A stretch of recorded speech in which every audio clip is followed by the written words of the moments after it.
Selamat datang di kelas psikologi sosial. Video kali ini akan membahas tentang kognisi sosial. Nah, fokus dari materi kita saat ini tentang fenomena sosialnya seperti apa sih kalau dilihat dari kognisi sosial, lalu definisinya dan tokoh-tokoh yang mengembangkan kognisi sosial. Nah, fenomena kognisi sosial di Indonesia ini waktu tahun 2012 memang ada di situ pertama kali dicetuskan bahwa kalau mau lulus sarjana, magister itu harus punya publikasi. Jadi kalau dia belum terpublikasi skripsinya dalam bentuk format yang sesuai dengan syarat-syaratnya, itu tidak bisa diproses untuk wisuda misalnya atau diluluskan. Nah, kejadian ini menimbulkan rasa kecemasan. Jadi baik mahasiswa dan dosennya tidak yakin bahwa kebijakan ini bisa diterapkan dan malah menimbulkan banyak kecemasan-kecemasan di dalam mewujudkannya gitu. Tapi sekarang pada kenyataannya sudah dalam perjalanan bahwa setiap selesai menyelesaikan tugas akhir itu perlu diwujudkan dalam bentuk publikasi penelitian. Nah, selanjutnya juga kalau di dunia global, kalian pernah tahu mantan Presiden Barack Obama, karena ada nama Hussein-nya di belakang, di tengah Barack Hussein Obama, nama Hussein itu adalah identik dengan nama Islam. Sedangkan kita tahu di Amerika itu ada namanya Muslim fobia atau Islam fobia atau Islam hates gitu ya. Tetapi Barack Obama ini memiliki keyakinan yang tinggi bahwa dia bisa menjadi presiden Amerika.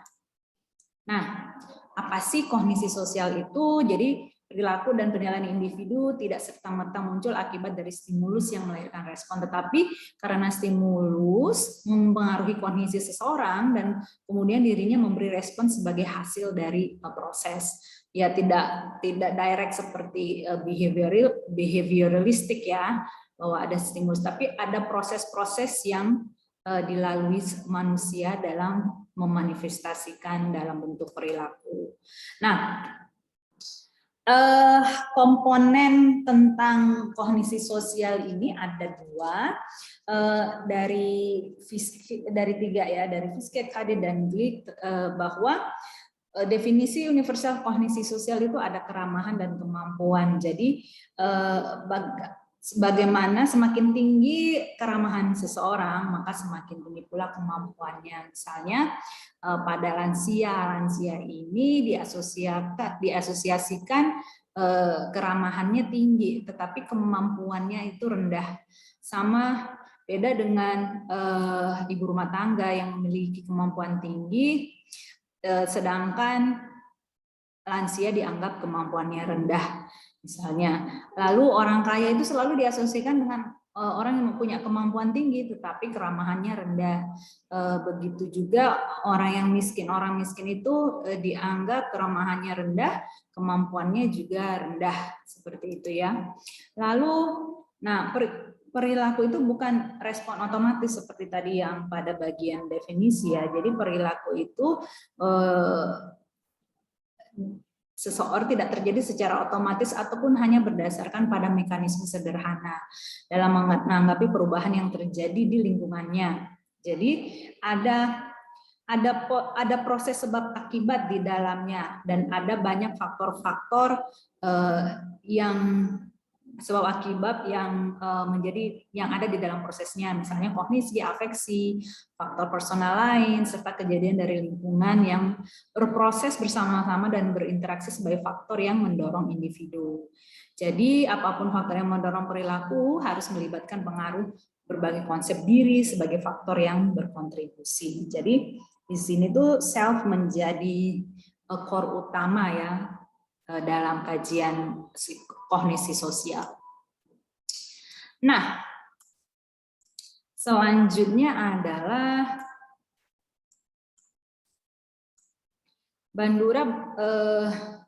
Bandura itu melihat dalam diri seseorang ini yang mempengaruhi perilaku seseorang. Yang pertama aspek kognisi, aspek motivasi, aspek afeksi, dan aspek seleksi. Nah, aspek kognisi ini adalah persepsi seseorang atas kemampuannya akan mempengaruhi pilihannya dan menentukan pilihannya sebagai skenario apa yang terjadi di kemudian di proses selanjutnya. Nah, yang kedua, aspek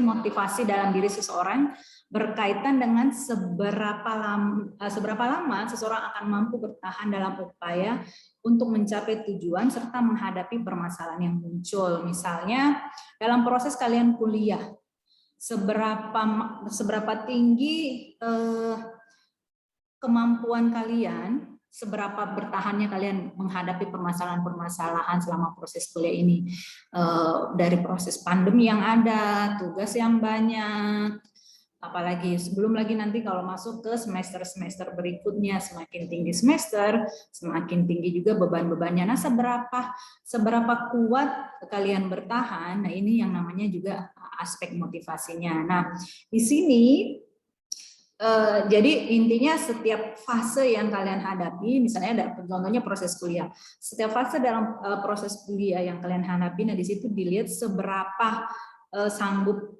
seberapa upaya kalian dan bertahannya kalian dalam melompati permasalahan-permasalahan yang dihadapi gitu. Nah di sini self efikasi kalian, self efikasi keyakinan diri kalian bahwa bisa melaluinya itu akan menentukan motivasi, ya. Bagaimana motivasi yang kalian miliki. Nah, selanjutnya aspek afeksi. Afeksi berhubungan dengan keyakinan kemampuan diri untuk melihat berbagai faktor yang menekan, misalnya situasi stres ya, yang menjadi pemicu depresi, menghadapi hambatan dalam rangka mencapai tujuan. Jadi di sini ya keyakinan terhadap kemampuan diri. Kita merasa yakin atau tadi cemas gitu. Kalau kalian cemas berarti ya bisa sampai arah ke depresi ya, tidak bisa memecahkan permasalahan dan segala macamnya. Nah, yang selanjutnya aspek seleksi juga menentukan bagaimana proses diri seseorang saat berhadapan dengan pilihannya. Jadi karena proses pemilihan ini, jadi bagaimana individu memilih lingkungan yang dinilai sebagai lingkungan yang mampu dihadapinya atau lingkungan yang dia hindari. Jadi misalnya saya mampu nih semester ini nilainya bagus, atau kalian malah kenapa berat sekali semester ini, akhirnya banyak yang depres, banyak yang mundur dari proses-prosesnya, atau bentuk-bentuk kejadian yang lainnya. Nah, tapi belajar sosial sebagai dasar teori kognisi sosial ya. Nah, proses kognisi sebagai pengaruh perilaku. Nah, proses kognisi ini menunjukkan bahwa seseorang sudah memikirkan hasil akhirnya dan terdapat penguat yang didasarkan pada diri sendiri sebelum perilaku itu muncul. Proses kognisi juga menghadirkan pengalaman sebagai proses pengaruh atau petunjuk perilaku yang akan dilakukan oleh seseorang berdasarkan hasil observasi dan pengalamannya, seperti itu. Nah, lalu proses kognisi mendasari pembentukan perilaku. Jadi manusia itu kan membentuk pikiran kita, kognisi kita itu kan kita belajar dengan simbolik-simbolik yang ada, ya kan?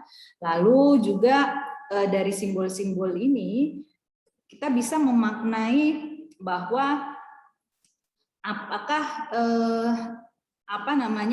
misalnya kayak gini, kalau kalian naik berkendara, kalau merah pasti kalian simbol merah itu kalian asosiasikan sebagai berhenti, sedangkan kalau hijau diasosiasikan sebagai boleh berjalan gitu. Jadi proses kognisi ini di otak kita sudah punya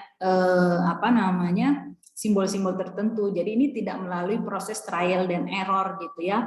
Misalnya merah coba maju, ketabrak, besok nggak mau maju lagi, enggak seperti itu, karena nggak mungkin kecuali memang ya kasus yang lain ya, lampu merah tetap diterobos gitu ya. Itu case yang lain, tidak dalam konteks ini. Tetapi ya kita belajar misalnya seperti itu.